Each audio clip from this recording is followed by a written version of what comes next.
Alors là les amis, je pense que cette vidéo est l'une des plus bizarres que j'aurais eu à tourner. Pedri et son grand frère qui feraient des trucs bizarres ensemble la nuit. Je pense que cette information là, je n'étais pas prêt à la recevoir. Tous les fans de Pedri, préparez vos oreilles parce que là ça m'a saigné. Kylian Mbappé qui serait déjà en désaccord avec le Real Madrid. Le poteau n'est même pas encore arrivé. Il y a déjà des désaccords entre lui, sa famille et le Real Madrid. C'est les deux grosses news du jour les amis. Et comme d'habitude les amis, nous allons parler de l'actualité du Real Madrid et du FC Barcelone. Et pendant ce temps les gars, n'hésitez pas à lâcher un petit pouce bleu pour aider au référencement.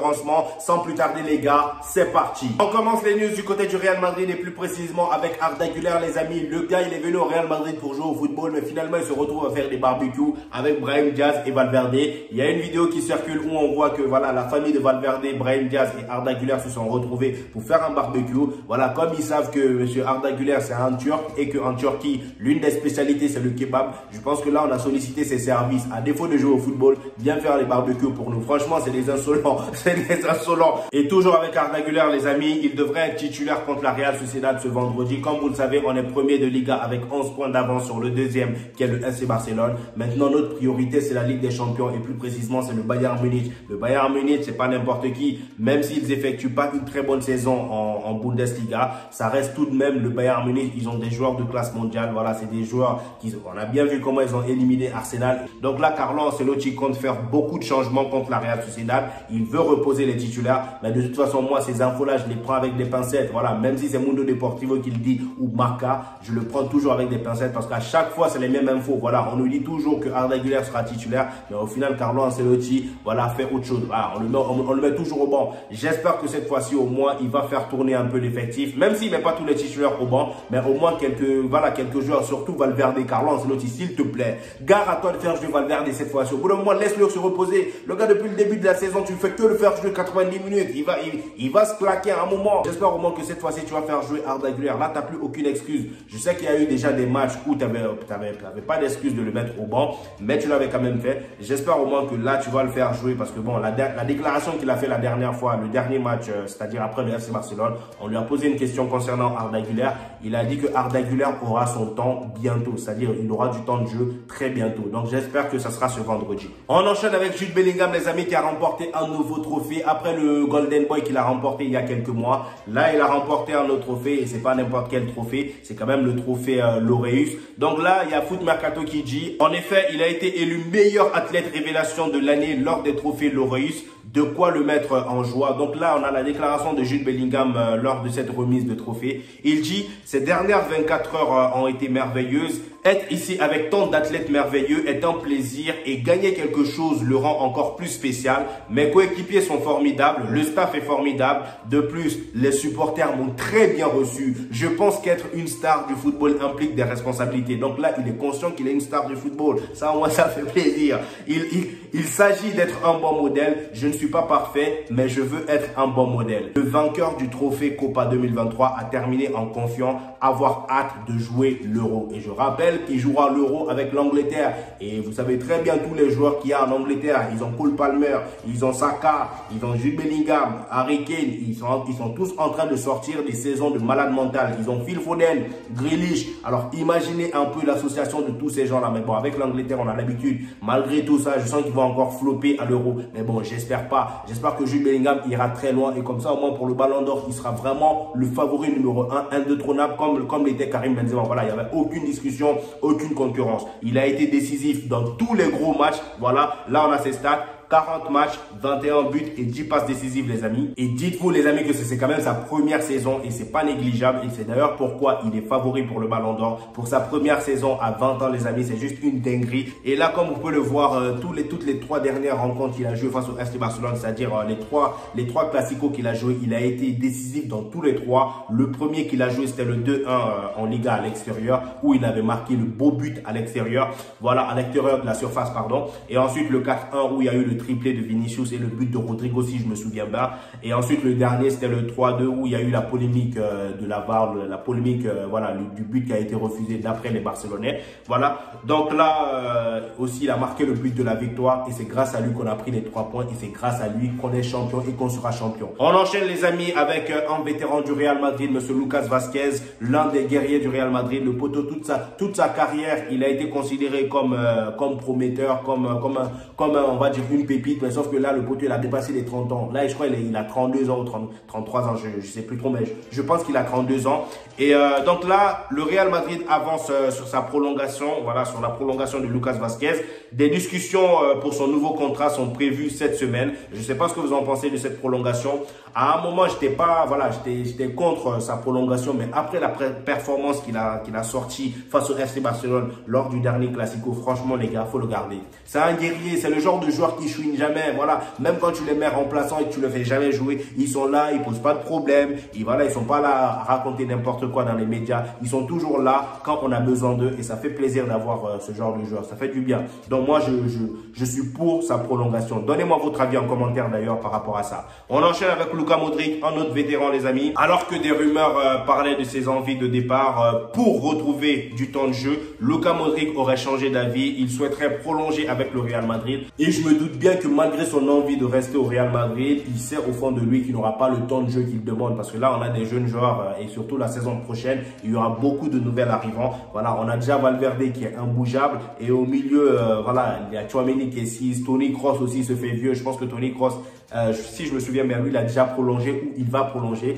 Il me semble qu'il a déjà prolongé. Mais en tout cas, Luka Modric, je pense que bon, je veux bien qu'il reste, mais sans plus. Voilà, je veux bien qu'il reste, mais sans plus. Il peut toujours apporter son expérience dans les gros matchs, rentrer de temps en temps, mais pas tout le temps. Parce que là, il faut laisser la place à la jeunesse aussi au bout d'un moment. Voilà. Et du côté de Vinicius, les amis, Vinicius est désormais le meilleur buteur brésilien dans les Classicos. Il a marqué 7 buts au total. Les gars, on sous-estime ce que Vinicius fait. Parce que là, les gars, dites-vous que c'est l'un des joueurs, si ce n'est le joueur le plus décisif en Ligue des Champions. Le gars, la qualité de passe qu'il a, c'est juste monstrueux. Depuis quelques années, en termes de passe, il a passé un cap. Il a passé un cap. Déjà, regardez la passe qu'il a fait à Lucas Vazquez face au FC Barcelone. C'est juste incroyable. Le gars, il a une de ses précisions. Il était de l'autre côté et il a fait la passe. C'est parti tout au bout. Et là, Lucas Vazquez a mis dans le filet. Franchement, Vinicius, en termes de passe, ça devient quelque chose. On enchaîne avec Joao Cancelo, les amis. Quand Joao Cancelo a été proposé au Real Madrid, Carlo Ancelotti voulait le joueur immédiatement. Le conseil d'administration du club a fait comprendre au coach qu'il y avait Carvajal, Vazquez, Tobias. Il n'y avait pas besoin de plus à ce poste. Donc voilà, je pense que le Real Madrid, ils ont bien fait de ne pas le recruter au final. Même si j'aime bien Cancelo, je sais que voilà, c'est un très gros joueur. Il a des qualités techniques, mais vraiment monstrueux. Mais son côté défensif, les gars, moi, ça me pose problème. Le gars, en termes, genre, il défend pas bien. Il sait pas défendre. Parfois, j'ai comme l'impression que lui, on le fait jouer latéral, mais lui, dans sa tête, c'est un ailier. Dans sa tête, c'est un ailier. Il n'est pas latéral. Donc, parce que parfois, quand il fait des remontées, il fait ses dribbles et ensuite pour replier et défendre, il a toujours du mal. Donnez-moi votre avis. Est-ce que vous auriez aimé avoir Cancelo au Real Madrid? Parce que moi, je l'aime bien, mais je pense qu'il n'est pas si complet que ça pour un latéral. Les amis, après la polémique du Classico, les amis, le but qui a été refusé, d'après les gens, voilà, d'après les Barcelonais, il y avait but. Là, il y a le père de Lamine Yamal sur Instagram qui a publié une photo où on voit la balle qui était complètement rentrée d'après lui dans le filet. Donc là, on a l'image qu'il a postée dans sa story. Là, quand on voit l'image, on se dit qu'en vrai, la balle, elle est rentrée. Moi, personnellement, j'avais vu la balle rentrer. Voilà, c'est ce que moi, j'avais vu. Mais d'après ce qui a été dit et d'après la goal line de Canal+, et d'ailleurs, cette goal line de Canal+, là, ceux qu'ils ont publié, c'était une photo de 2012. Je sais même pas pourquoi ils font des fake news comme ça. Au bout d'un moment, arrêtez de nous à l'erreur. Apparemment, les gars, il y avait but, mais ça, c'est le père de Yamal qui le dit. Hein. Mais bon, c'est pas parce que c'est le père de Yamal qui le dit qu'il faut le prendre pour argent comptant. C'est pas parce que c'est son père que, voilà, il y a but. Non, il n'y a pas but. En tout cas, c'est ce qui a été dit par l'arbitre. Respectez un peu la décision de l'arbitre parce que là, au bout d'un moment, ça y est, quoi. Moi, je pense qu'après cet incident, les gars, il faudrait que la Liga fasse tout pour avoir une goal line. Tebas, je sais qu'il ne veut pas dépenser 3 millions pour ça, mais au bout d'un moment, il va falloir dépenser pour éviter ce genre de polémique-là parce que ça entache un peu la renommée et la réputation de la Liga. Parce que ce genre de truc-là n'est pas censé arriver en 2024. Au bout d'un moment, je suis désolé. Parce que moi, personnellement, quand j'ai vu ça, j'avais vu but. Mais après, avec leur technologie, ils m'ont fait comprendre qu'il n'y avait pas but parce que la balle n'était pas entièrement rentrée. Donnez-moi vos avis en commentaire, les gars. On enchaîne avec Xavi, les amis. Xavi, en début de saison, il avait déclaré que, voilà, il allait quitter le FC Barcelone. Là, il a changé d'avis apparemment. Ils disent le retournement de situation, Xavi serait finalement ouvert à rester au FC Barcelone la saison prochaine. Et d'ailleurs, en parlant d'entraîneur, le FC Barcelone sait que les contrats de Pep Guardiola, Luis Enrique et Mikel Arteta expirent en 2025. L'une des options est que Xavi continue pendant un an, puis que le FC Barcelone embauche un gratuitement la saison prochaine. Donc là, ils veulent embaucher l'un de ces trois-là, c'est-à-dire Luis Enrique, Mikel Arteta et Pep Guardiola. Bon, Luis Enrique, je pense que c'est mort, hein. Il est avec le Paris Saint-Germain, c'est cuit. Peut-être Mikel Arteta ou Pep Guardiola, mais même Pep Guardiola, je pense que c'est cuit. Le gars, il est premier, je pense qu'il va terminer premier de PL. Et même si là, il a été éliminé en Ligue des Champions, il fait du bon boulot du côté de Manchester City. Donc, je les vois mal le virer comme ça pour la première saison où, voilà, il n'est pas premier de Première Ligue. En plus de ça, c'est pas terminé encore la saison. Donc, voilà. Selon Mundo Deportivo, Xavi qui envisage de rester au FC Barcelone veut recruter Dani Olmo et Guido Rodriguez cet été. Donc, Guido Rodriguez, c'est le joueur de Betis Séville. On enchaîne avec Frenkie de Jong, les amis, qui s'est blessé lors du Classico. Franchement, la blessure, j'ai vu la vidéo, son pied avait vraiment tourné. Je pense que là, c'est sa cheville ou quelque chose qui a tourné. Là, il y a une information concernant lui. On dit que Frenkie de Jong souffre d'une entorse à la cheville. Voilà, c'est la cheville. Voilà, à la cheville droite. Suite au match contre le Real Madrid, le joueur néerlandais sera forfait pour le reste de la saison avec le FC Barcelone, mais pourra revenir à temps pour jouer l'Euro avec sa sélection. En tout cas, j'espère j'espère qu'il aura un bon rétablissement et qu'à son retour, il n'aura pas des séquelles, parce qu'on sait très bien que voilà, quand il y a ce genre de blessure au retour, les joueurs sont toujours fragiles. J'espère que tout va bien se passer pour lui et qu'il pourra jouer avec sa sélection sans problème. Là, les amis, nous avons une belle photo de Lamine Yamal et Pau Cubarsí lorsqu'ils avaient 12 ans. Là, on a l'équipe. Bon, le reste des joueurs là, je ne les connais pas. J'aimerais bien savoir ce qu'ils sont devenus, ces joueurs là. On enchaîne avec le président de club du FC Barcelone, Monsieur Juan Laporta, avec la polémique du Classico, les amis. Juan Laporta n'exclut pas de demander à rejouer le Classico. Voici sa déclaration. Il dit: nous avons demandé à la RFEF de nous fournir toutes les images et les audios du but annulé de Lamine Yamal. S'il s'agissait d'un but valide, nous n'excluons pas de demander à rejouer le match. Donc là, il veut vraiment aller jusqu'au bout de l'affaire. Les gars, au bout d'un moment, c'est très bien même qu'il aille au bout de l'affaire. Parce qu'au bout d'un moment, j'en ai marre de ce Tebas qui veut pas de goal line technologie en Liga. Voilà, c'est à cause de lui qu'il y a toutes ces bêtises-là. J'espère que M. Juan Laporta, franchement, je t'encourage Laporta. Vas-y jusqu'au bout. Comme ça, au moins, on est sorti d'affaire. Comme ça, vous n'allez pas dire que c'est nous on trie, c'est nous on paye l'arbitrage ou quoi que ce soit. Voilà. Comme ça, au moins, on gagne avec aucune polémique. Voilà. Comme ça, au moins, la polémique s'efface et la victoire du Real Madrid reste saine et propre. Les amis, maintenant, on va parler de M. Kylian Mbappé, M. Mobutu. Le gouvernement de la communauté du Real Madrid va supprimer l'impôt régional sur le revenu pour les étrangers afin que Kylian Mbappé paie moins d'impôts s'il vient au Real Madrid. Avec un salaire de 30 millions net annuels, il paiera le même montant qu'un Madrilène qui gagne 20 000 € bruts. Selon Mundo Deportivo, là, les gars, c'est une blague.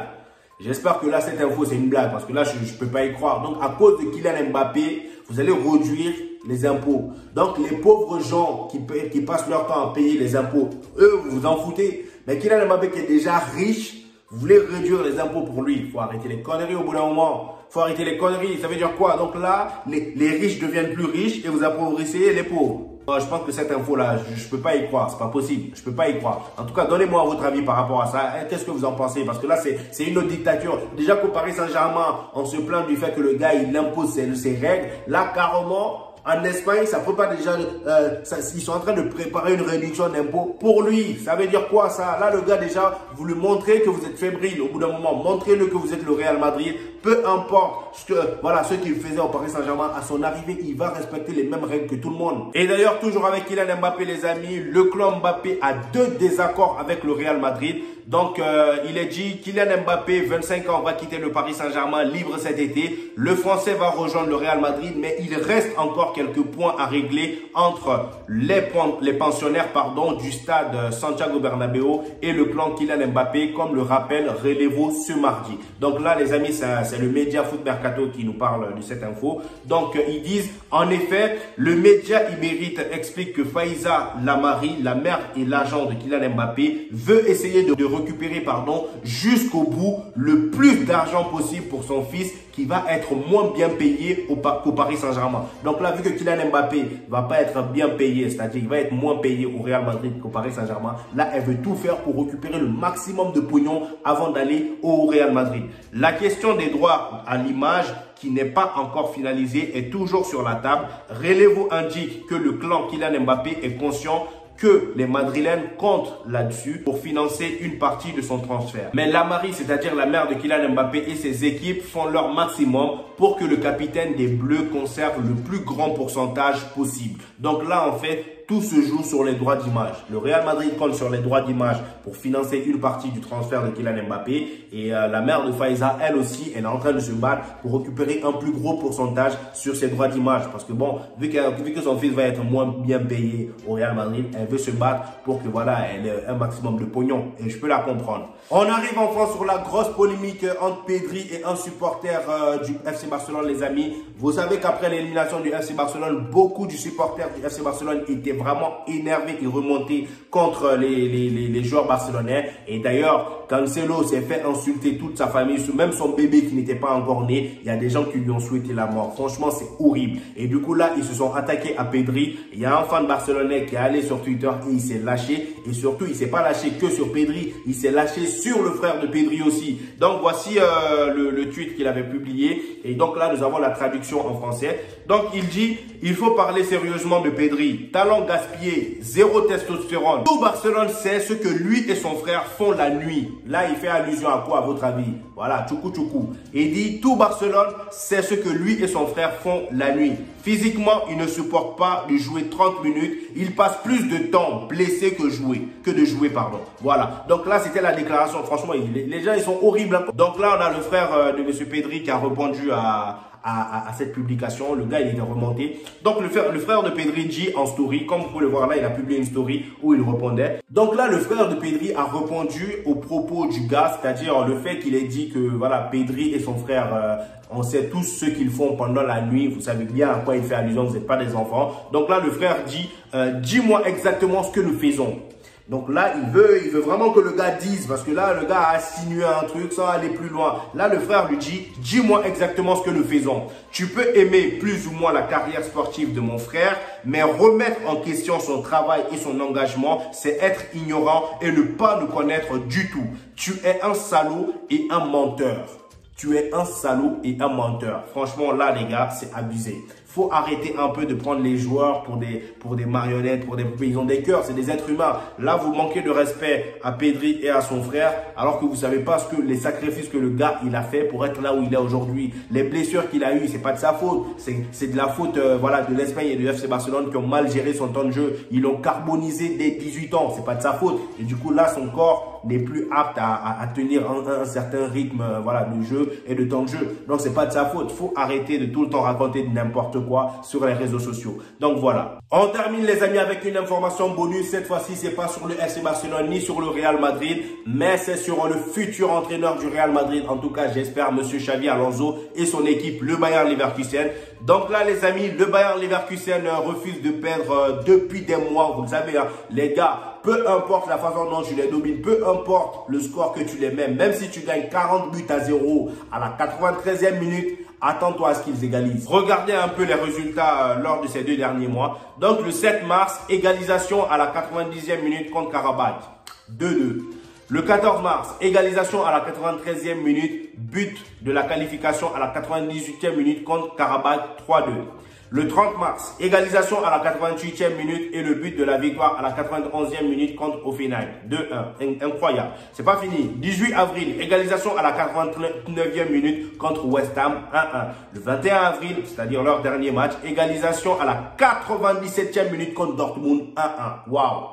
Franchement, Xavi Alonso, je sais pas avec quel marabout t'as signé, mais en tout cas, félicitations à lui. Vous êtes fort. Donc voilà les amis, c'était tout pour aujourd'hui. J'espère que vous avez aimé les news. Donnez-moi vos avis par rapport à toutes ces news. Voilà l'histoire avec Pedri, les supporters qui pètent les plombs, Kylian Mbappé, voilà, qui est en désaccord, sa famille qui veut récupérer un peu plus d'argent avant d'aller au Real Madrid. Voilà, donnez-moi tous vos avis en commentaire. En ce moment, je réponds à tout le monde, vous le savez, sur ma chaîne, c'est ça, hein, je discute avec vous dans les commentaires. Et n'hésitez pas à lâcher un petit pouce bleu pour aider au référencement les amis. Et on se retrouve au prochain épisode.